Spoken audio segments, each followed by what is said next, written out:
আপনি আল্লাহর কাছে সুপারিশ করুন আমাদের ব্যাপারে। আমাদের অবস্থা তো আল্লাহ যেন আমাদেরকে মাফ করে দেয়। আল্লাহর খলিল ইব্রাহিম আলাইহিস সালাম বলবেন, আমি আমার পিতার জন্য সুপারিশ করেছিলাম, আমার এই দু হাতকে ফিরিয়ে দেওয়া হয়েছে, আমি আর সুপারিশ করতে পারবো না। তারপরে যাবে হযরত ঈসা আলাইহিস সালামের কাছে। সাইয়েদনা হযরত ঈসা আলাইহিস সালাম বলতে থাকবে, লান দাউ লিররহমানি ওয়ালাদা। আমার কওমের গোত্রের লোকেরা আমাকে আল্লাহর পুত্র মনে করে, অথচ তাদেরকে আমি এটা শিক্ষা দেই নাই। আমার বন্ধুগণ, এদিকে কান খাড়ান,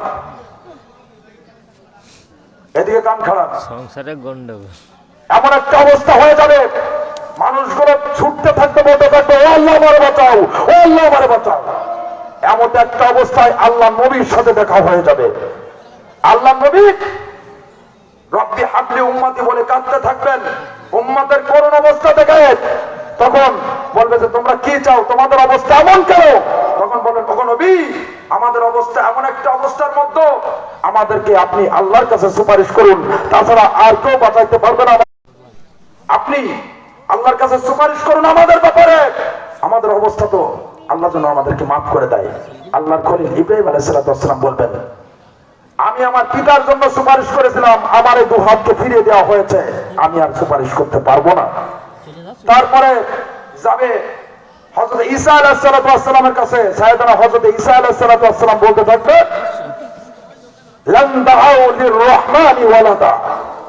আমার কওমের গোত্রের লোকেরা আমাকে আল্লাহর পুত্র মনে করে, অথচ তাদেরকে আমি এটা শিক্ষা দেই নাই। আমার বন্ধুগণ, এদিকে কান খাড়ান,